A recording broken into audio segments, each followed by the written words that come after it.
નમસ્કાર ખેડૂત મિત્રો, હરેકૃષ્ણ ફાર્મટેક વતી હું ચુડાસમા હિરેન આપનું હાર્દિક સ્વાગત કરું છું। હું અત્યારે જૂનાગઢ જિલ્લાના કેશોદ તાલુકાના અજાબ ગામે આવી ગયો છું। ત્યાં આપણે પ્રગતિશીલ ખેડૂત એવા ધનાભાઈ કે જેને હરેકૃષ્ણ ફાર્મટેકની કંપનીની દવા ડિફેન્ડર કે પ્રાણીઓ ભગાડવા માટેની વપરાશ કર્યો હતો કે તેની અંદર તેને રિઝલ્ટ મળ્યું છે। હવે તે ધનાભાઈ જાતે જ કહેશે કે તેને રિઝલ્ટ કેવી રીતના મળ્યું છે। ધનાભાઈ, તમે કેવી રીતના દવા છાંટી હતી? 250 ગ્રામ નાખ્યું હતું એનું રિઝલ્ટ સારામાં સારું ને 7 દિવસ ત્યાં દવા મારીને 7 દિવસ દવા મારી એની અંદર તમારે કંઈ પાકમાં નુકસાની કરી હતી? આવ્યા હતા ભૂંડડા કંઈ? કોઈ જાતની નુકસાની નથી, સારામાં સારું રિઝલ્ટ છે।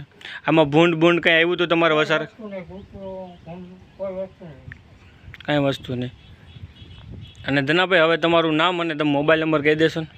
મારું નામ ધનાભાઈ ભાગતતા, મોબાઈલ નંબર 9283 ઓકે। અને ખેડૂત મિત્રો જોઈ શકો છો કે જો આ ખેતર છે અને આ ખેતરને ફરતે હેઠે ધનાભાઈએ દવા છાંટેલી છે અને એની અંદર એને 7 થી 8 દિવસ થઈ ગયા પણ એને ભૂંડ, રોજ કે કૂતરા કંઈ હજી આવ્યું નથી। આભાર તમારો।